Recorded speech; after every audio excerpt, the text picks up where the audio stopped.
Today's project, this one. This was the writing instructions. Have a Kodak Retina IIIc type 028 recently purchased in recycling centre. For its age and location, from an uneducated eye, appears on the outside to be in good condition.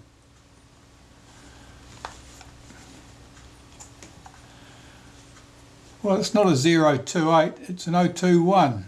021, it's the latter type, the type that had the single range meter. And as you can tell from the somewhat warty appearance of the back there and the flapping leatherettes at the front, somewhat dubious looking leatherette on the base of the camera, and a little bit of mild surface corrosion around the place. It's been in damp storage somewhere. So, what else can we tell about this camera? I'll zoom you out a bit.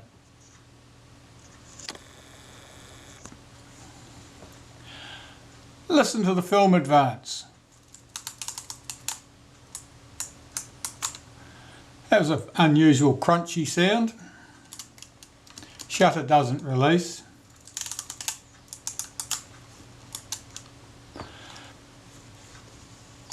Let's have a look at the curved rack and see if it's moving. I'll zoom you in a bit. As I turn the film advance lever, what happens? The rack starts moving and then it stops and returns to the rest position. So, I'm pretty confident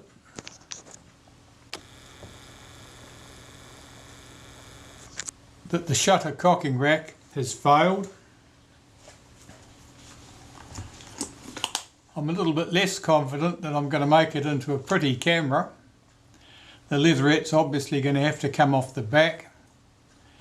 All the warts scraped out from underneath and then glued back. The leatherette on the front here has obviously got to come off too if I'm going to glue that back successfully. There's some mildew and staining on the leatherette here. It's rough, I can feel the bumps. Almost certainly there's corrosion under that leatherette too. Of course the leatherette has to come off the base regardless for servicing. Right, start at the beginning I suppose. I'll start by removing the top cover. First I want the dial off the meter. Now I can tell without looking that that meter dial is in the incorrect position. I'm sure that's not accurate. The screw in the centre, that chrome brass screw, is very corroded and rough looking.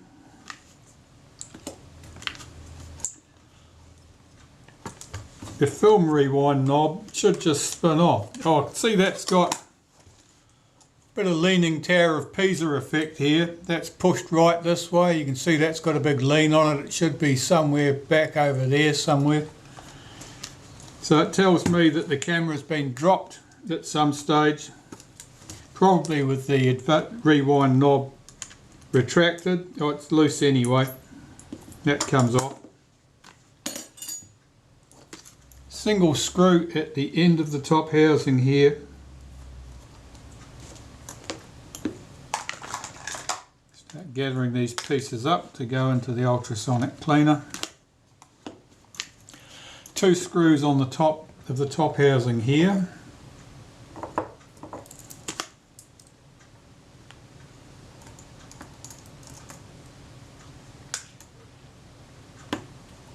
That one's loose.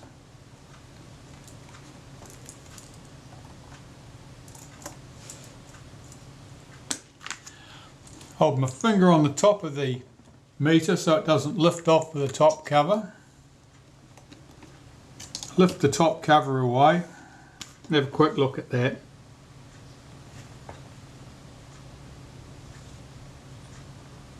It's dirty, a little bit of corrosion on it, surface corrosion. It's not bashed about. That's a good sign. And the camera here. the meter will lift off. It used to be held with a single screw at this end. That's gone. The plastic loop that it's screwed through is gone. That's not uncommon, in fact that's more common than not. No great issue there.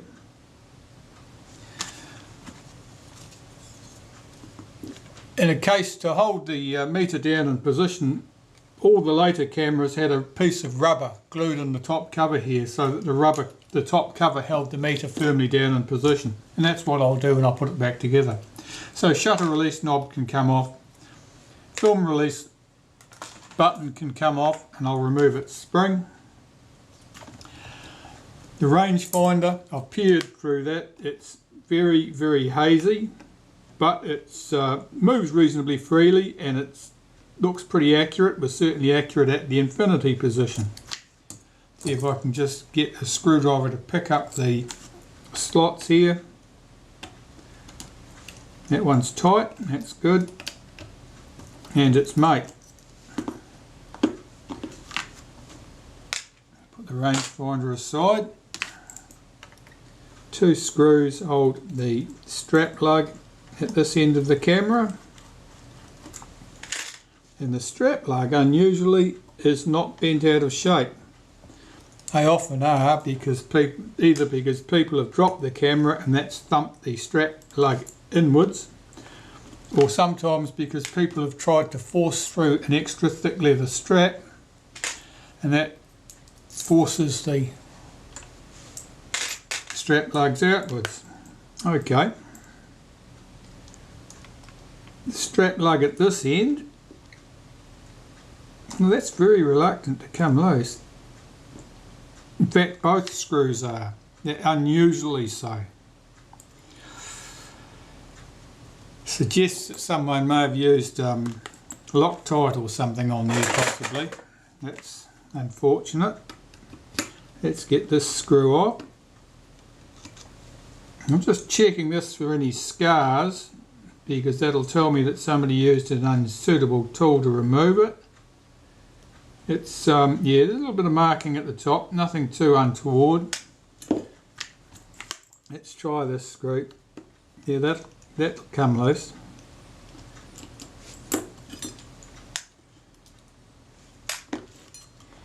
Yeah, this one and this one. Let's try a bigger screwdriver on this one for a start. One that I can get a bit more torque on. Yeah, that's going to come loose.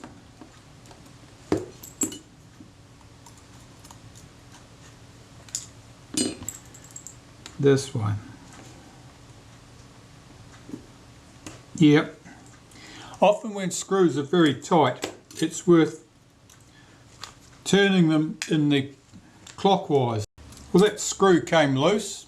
What I did was I rotated it or forced it in the tight clockwise position, in other words the direction to tighten it up, and that was enough to break it slightly free, and then I could back it out, I could unscrew it.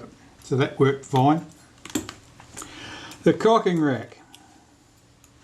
Well, you can't see much under that generous coating of graphite grease, but it's you could say it's got a corrugated surface. They don't really count as teeth, and it's going nowhere. It's not going to do anything useful ever again. On the top of the film advance shaft, I need to get that screw out. That gear that couples to the shutter cocking rack, almost certainly the teeth on that are somewhat rounded over. I'll be looking at that very closely indeed. Because it's circular, but only works in about a little bit more than half a turn, it means that you can, even if there's a tooth missing, you can rotate it and put it back in a different orientation and you're still good to go. Sometimes. Depends where the damage is. Okay. That screw is the shoulder screw that helps support the rack. helps hold it towards the gear, keep it in good mesh. That wasn't loose. Sometimes they're loose. When they're loose, it allows the rack to push away from the gear on the top of the film advance, and of course then it's all the stress is taken on the very tips of the teeth, and failure follows soon after. Just pull back that circlip, pop that spring to one side, remove the screw here from the top of the film release shaft. That's the film release shaft. The lever on the bottom of it acts on the ratchet, which allows you to move the film advance lever in the forward direction only until you get to the end of the stroke, and then it shifts position to the other cam and allows you to return the film advance lever to the park position, but you can't wiggle it backwards and forwards, you can't inch it. Right, so the base plate next. See if I can get under this leatherette on that advance lever. Yeah, that's coming off easily enough. A bit of corrosion there, whether you can see that, that's powdery white corrosion.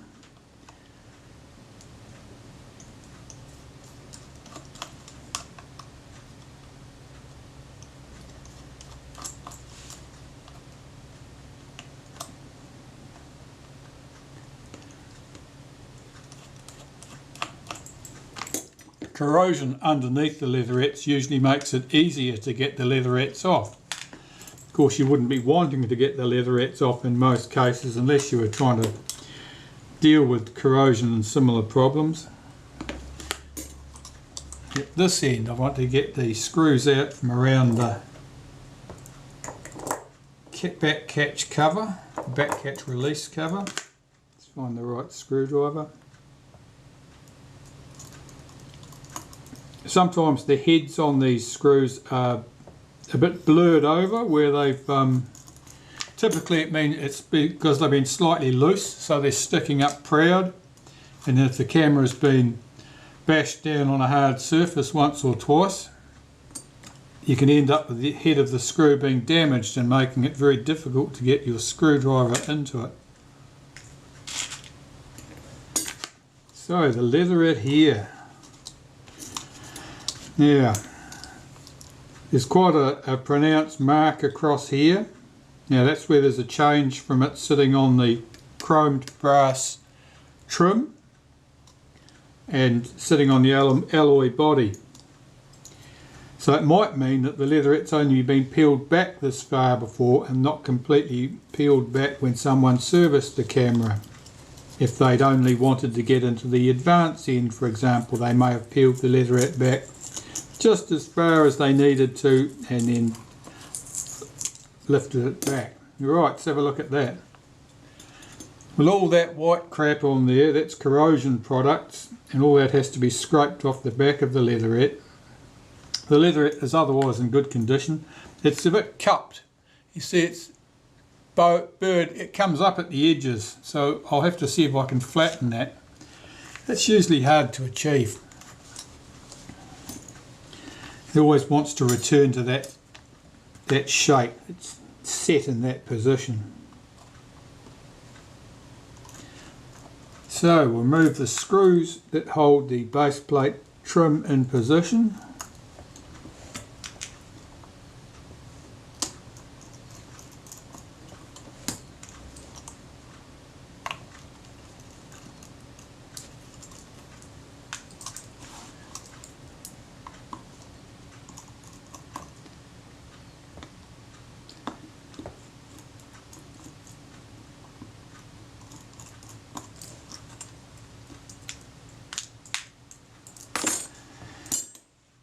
Lift out the lock lever. The lock lever locks the film advance once the frame counter reaches number 1.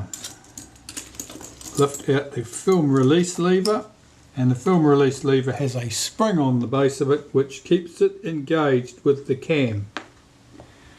That spring is fairly fine. Occasionally it breaks. When it does break, you end up with problems like the film advance lever tending to stick out when you get to the end of the stroke instead of returning. That's a typical fault that you get from that. See if I can find the right pliers here now. I want to remove the button from the rewind button. So I've got some modified pliers here to do this job. I'll just unscrew that button and take its washer and its spring.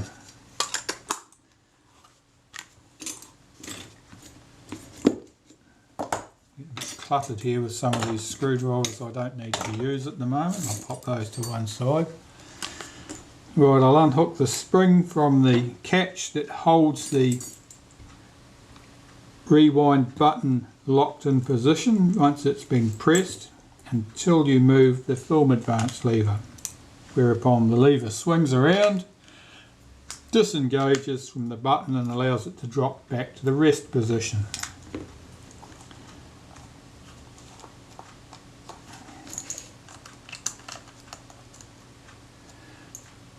Now, 3 screws hold the bush at the base of the film advance shaft to the body. Sometimes they're loose. These ones aren't, which is good. If those screws are loose, you can end up with problems getting the film advance to release correctly when you press the shutter button. Sometimes it will release and other times it will not, and you have to press the film release button multiple times. Here we go, that shaft looks okay. I'm just checking that the cam on the end of it is not wobbling. Sometimes it's riveted on and sometimes it needs to be re-staked.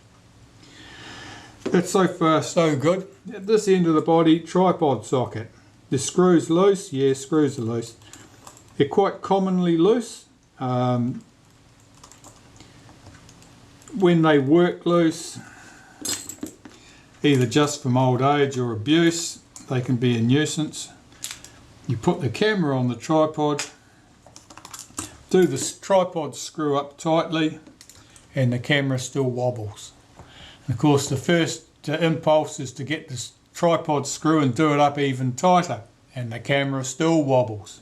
And people will continue tightening the tripod socket up until such stage as they manage to pull it off the body or otherwise damage things. Now that cap there, that came out of there, that's the film, sits in the film cassette well. And on this side, this is the underside here, I can just see a slight indentation where a tripod socket screw has reached that surface. I have seen these where someone has wound in a screw so tight that it's punched a hole right through the base. That's not the case here, fortunately. What's left in here? At the top of the camera, oh yes, I want to remove the single screw that holds the shaft and the sprocket together.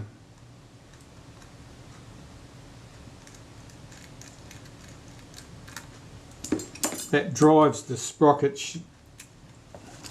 Let's get that screw out. There's our screw. There's the shaft from the sprocket. There's the sprocket itself.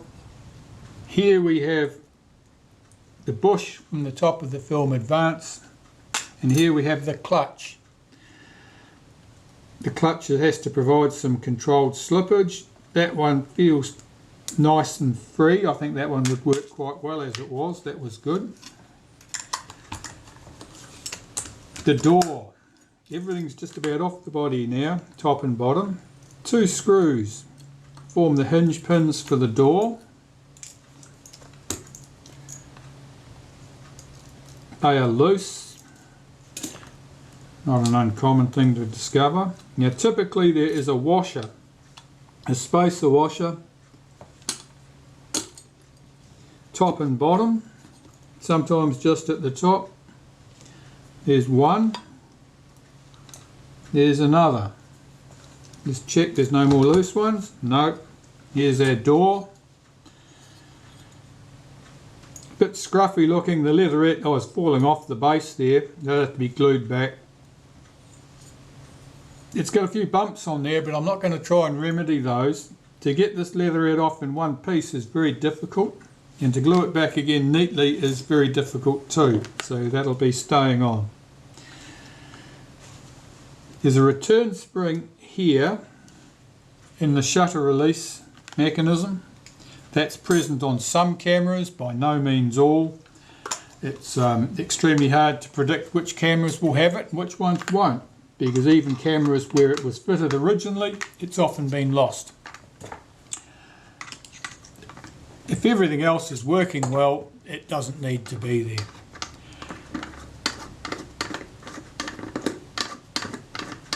Over the production life of the Retina IIIc type cameras, there were 2 or 3 different formats used for the return spring for the shutter release mechanism.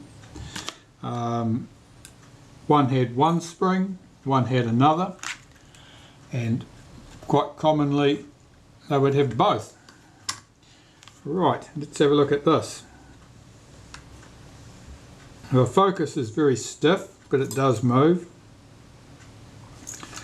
I'll remove the single screw from the top. That's their coupling screw for the rangefinder.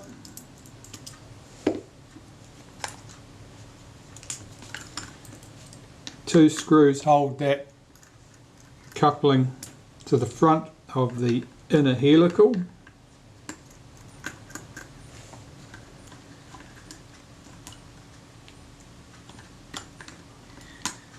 See if that will lift out for us. It's always a fight to wiggle this out. It doesn't want to go around all the corners. That's quite normal. 2 screws hold this shroud on the front. The shroud holds the gear in position. The gear runs on the transfer shaft from the back of the camera and is driven from there by the shutter cocking rack. So 2 screws in the shroud and the front gear that couples to the curved rack here in the shutter housing. Now I want to mark my focus helical here so that I know where it's to be reassembled. So I'll get ready to mark that. So typically I want to have my inner and outer helical. This is the inner helical, this dark piece. This is the outer helical, the bright brass piece. Out here, this is the focus scale ring. The inner helical and outer helical, I want them at the same level. That's about there.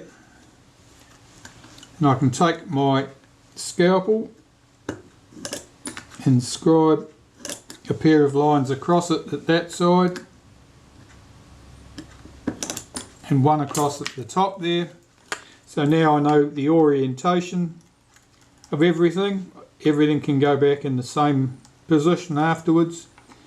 If the focus was correct before, and it usually is, then the focus will be correct later once it's reassembled, without having to go through some tedious process of adjusting the focus. Alright, lift off our focus scale ring. I can see that the scale here is a bit flappy at the top. It's probably going to catch on something. I'll check that before it goes back on. And here we have the body. Alright, 4 black screws hold the bellows to the back of the front standard. They need to be loosened off.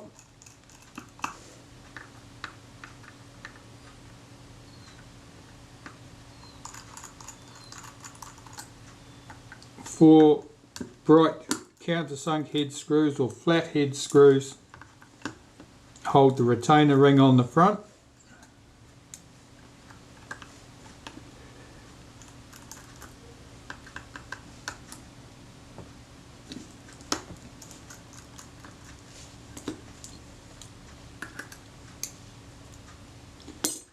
The retainer ring should lift off. We'll get our 4 black screws that held the bellows to the back of the front standard, they can come out. And we have 4 screws, rounded heads, nickel plated, hold the focus mount onto the front standard.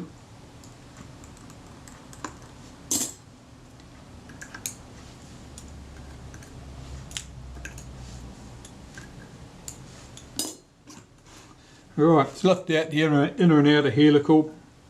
I can separate those, they're very sticky with old grease.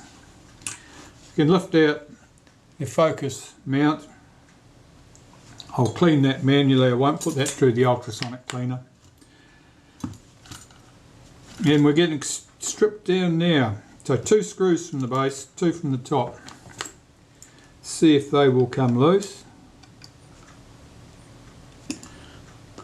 Yeah, that one's coming loose.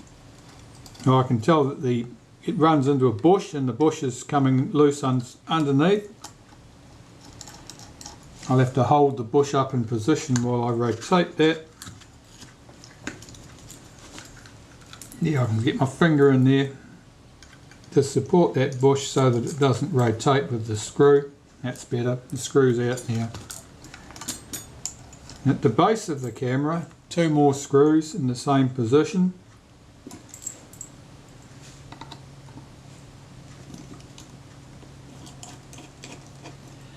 One came out without a fight, the other one looks a little bit more corroded. Let's see if it will go.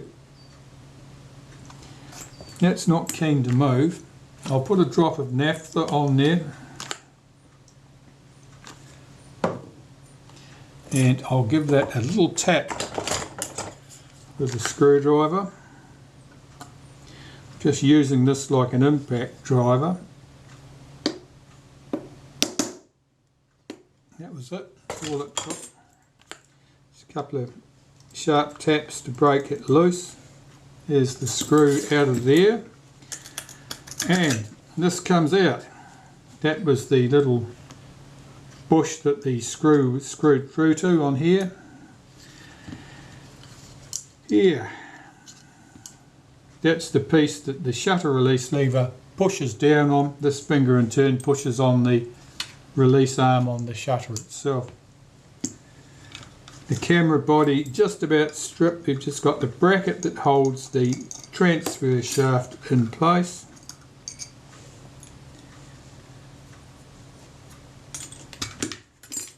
And the body is empty, waiting to be cleaned. So, stripping this, pushing the buttons, push it right through, making sure I do not let the buttons fly off into the distance under the impulse of their 2 springs. They go for the cleaner. A return spring here on this release finger. I'll lift that return spring off. And 2 screws form the guide for this lever.